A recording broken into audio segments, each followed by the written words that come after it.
Bijour. Samedi matin, je fais un lift de samedi matin. Ça, c'est rare. Je m'ennuyais, donc je me suis dit, avançons à l'atelier. Je vais essayer de faire une étagère pour caser un peu tout le banc, tout ça, tout ce qui est le banc, tranquille. Le banc, voilà. Donc, j'ai rien à dire. Je vais commencer à monter tranquillement là. L'étagère, voilà, c'est tout. Et de placer l'étagère ici. Parce qu'il y a tout un tas de merdier avec ce banc là. Dont ce truc là qu'il faut que je mette au plafond ou au mur ou je sais pas où. Parce qu'il faut pouvoir le régler quand on fait tourner le moteur. Ce boîtier là qui traîne sur un truc, mais apparemment il faut qu'il soit bien loin du banc. On va essayer de le mettre, là je l'ai mis dans une boîte en polystyrène hier pour éviter les interférences. Enfin il y a tout un système. On va essayer de tout creuser dans le fond là-bas et d'isoler un peu tout ça de l'humidité, des parasites et compagnie. Allez, c'est parti. Voilà. Donc, place nette. On va fister l'étagère maintenant. Voilà les lions, ça avance tranquillement. Donc le rendu qui n'a pas bougé. Bah finalement l'écran il n'a pas bougé parce que c'était pas possible sur l'étagère. Donc l'étagère elle est fistée. J'ai foutu un peu d'isolant en mince derrière hein, pour l'effet placebo. J'ai remis mon ventilateur sur pied parce que bon j'avais les pieds mais je les montais pas parce que c'est pas pratique mais bon ça fait un peu moins pecno comme ça. Bon faut encore arranger un peu les fils tout ça. Là-bas j'ai le boîtier du banc que j'ai mis là-dedans parce que apparemment il faut essayer de l'isoler un peu. Donc par une boîte en bois, je sais pas si ça va isoler grand chose, mais bon.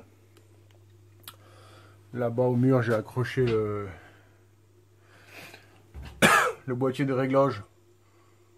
Enfin ça permet de régler la sensibilité en fait du capteur aux étincelles de la bougie quoi. C'est pour avoir les tours minutes. Donc après là-haut j'ai mis une paire de crochets pour pouvoir passer le fil un peu où on veut. Parce que le fil doit être branché en permanence sur le fil de bobine ou la masse de la bobine, enfin haute tension, basse tension, enfin etc. etc. Mais le fil ne doit pas toucher le banc. Si ça touche le banc, ça fonctionne pas. Enfin, ça a l'air un peu capricieux. Donc, une paire de cavaliers pour pouvoir passer le fil un peu où on veut sans que ça touche nulle part. Ça suit son cours. Moi, je vais aller à la bouffe pour remplir ma grosse panse de vache. Allez, c'est dessus.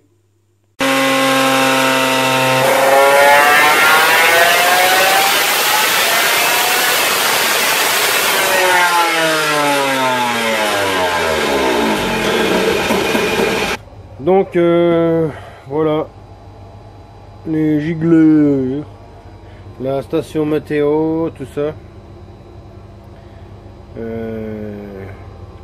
l'ordi, l'écran pour moi quand je suis au banc. Donc voilà l'installation, ça semble fonctionner. J'ai quand même eu un bug là. Je vais réessayer, on va voir ce que ça donne. Le banc semble fonctionner à peu près correctement. J'ai pu faire une dizaine de tirs. Bon, j'ai eu un bug sur la dizaine. Bon, on verra bien comment ça se passe.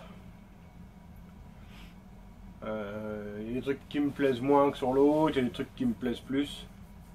Ce qui est sûr, c'est que la puissance annoncée, elle est majorée hein, par rapport à avant.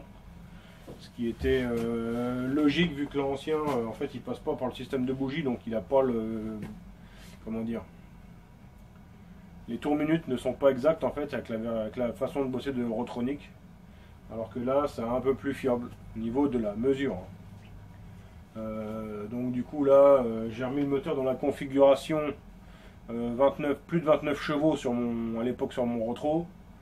Là, j'arrive à 32 chevaux 3 sur ce banc là. Enfin, sur ce logiciel là, parce que le banc c'est toujours le même, mais sur le logiciel là, c'est toujours... J'arrive à 32 chevaux 3. Ça veut dire qu'un 100 fast dans l'immédiat, ça sort, j'imagine, 30 chevaux de ce banc-là. Pour avoir à peu près une échelle, quoi. Hein, on saura, quoi. On saura, un truc qui faisait dans le temps 28 sur l'autre fera en gros 30 sur le nouveau banc. tout en sachant que ça se trouve ça va encore augmenter un peu parce que quand j'ai calibré le banc avec ma moto, il manque encore des chevaux. Hein. Sur la moto, il manque. Elle fait 111 alors qu'en fait elle fait 130,2. Donc il en manque un peu. Hein. Je calcule en pourcentage, mais. Enfin, à voir. À la roue ça semble juste et au vélo c'est pas bon. Donc à voir, c'est peut-être juste un problème de machin. Enfin on verra, on verra. On saura lundi, on en saura plus. Enfin si j'ai un correctif lundi. À savoir quand même qu'aujourd'hui j'ai une pression atmo de dingue, hein, donc ça aide peut-être aussi à avoir un peu de perf. 1035 de pression, quasiment du jamais vu dans mon atelier, mais bon. Bref, nous y voilà, je vais quand même vous montrer la courbe. Ah, je vous montre ça comme ça, hein, je fais pas d'imprime écran. Donc j'ai rebossé un peu sur le moteur, j'ai essayé 2-3 trucs, et puis donc on arrive avec cette courbe là. Voilà, enfin c'est tout sur ce. Bah, je vous souhaite un bon dimanche, puis à lundi. Bye.